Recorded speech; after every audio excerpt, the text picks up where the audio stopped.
So today's event is about, sharing and the knowledge and awareness and education about Geographic Information System, also known as GIS, throughout all entities, whether it be a local government entity, private sector, educational sector, for them to know the potential and the powerful use of GIS in their organization. How can GIS improve both public or private workflows?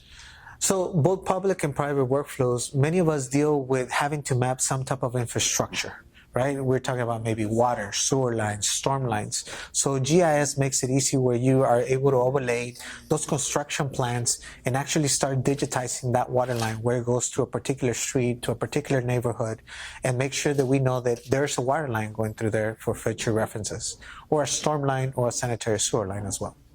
There's a lot of information that you can get from this. Is there any sort of collaboration we have to see between different sectors or businesses and public? Definitely. This has actually opened up a lot of collaboration between different local government entities, emergency management and operations centers, in which, we're very prone to hurricanes in this area, that we need to know, hey, there's a water line there and it's underwater and it's leaking, then other responses go into effect as well. So GIS makes collaboration among agencies extremely easy and usable.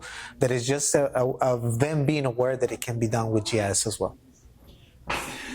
How can this tool help our expanding cities, especially with zoning and stuff like that? Definitely. Cities use this technology because every city grows. So you have to go, there's a particular process that they follow, which is called an annexation process. That goes to a particular ordinance, and then you have a survey. Well, that survey can be done in GIS to update the city limits and then see how the city is growing.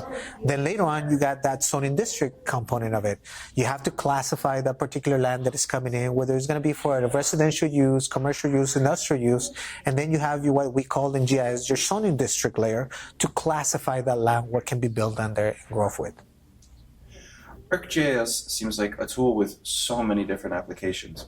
We saw today uses in planning, construction, in city planning, construction, and 911 assistance. What are some other areas of use you'd like to see this tool be more commonly adopted? Definitely can be adopted for so many different levels. Let's look at your parks and recs.